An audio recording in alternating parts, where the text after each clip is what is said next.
Before the night agent signs off, its creator is already making moves, as first-look images from his next show have been unveiled.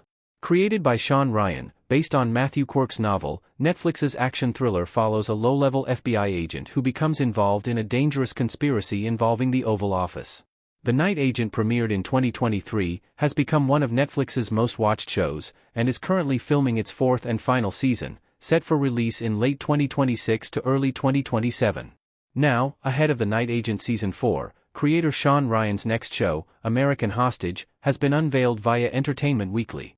The first-look images reveal Jon Hamm as radio reporter Fred Heckman, reprising a role he previously played in the podcast of the same name, alongside his wife Barbara, played by Mireille Enos. See the images in the slideshow below.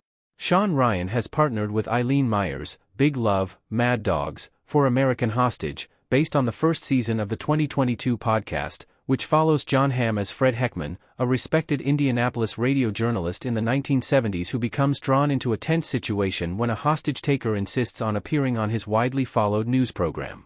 Like the podcast, the series is based on a true event.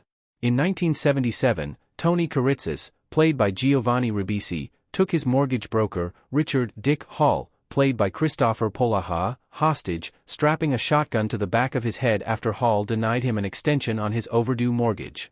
During the ordeal, Kuritzis repeatedly called into Fred's show on WIBC, demanding justice.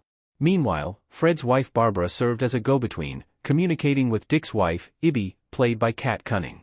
The main cast also includes Jonathan Tucker, Kingdom, in a recurring role as FBI Special Agent Cormac McNally.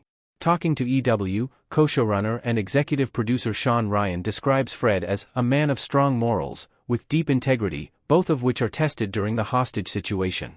He continues, Fred believes in the mission of journalism, speaking truth to power, and is a strong family man. In many ways, I think this is the most moral man I've seen Jon Hamm play.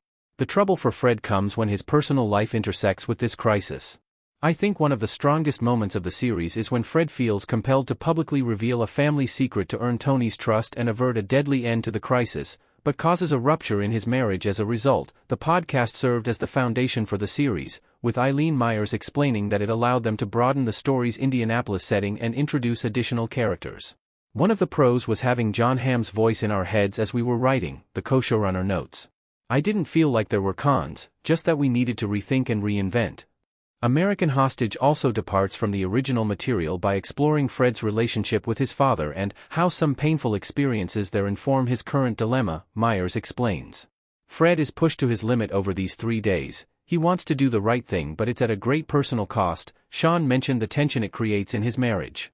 It also puts his job and legacy at risk and jeopardizes his deep friendship with his colleague Ben Hairston, William Jackson Harper.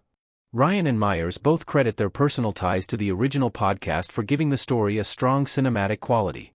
Ryan draws on his own memories of growing up in Illinois during the 1970s, while Myers, whose father worked at ABC News, aimed to capture the energy and excitement of a news station contrasted with the hushed tension of the dimly lit control rooms with all the switches and lights. Ryan also reflects on how he started conjuring what these conversations between Tony and Fred on live radio might look like, adding, I got very excited by the intimate Playhouse 90 vibe of the whole thing. Tony leading Dick Hall by the end of a shotgun through wintry Indianapolis as police officers stood idly by, starkly contrasted by the intimate radio conversations between Fred and Tony, all felt delicious to me.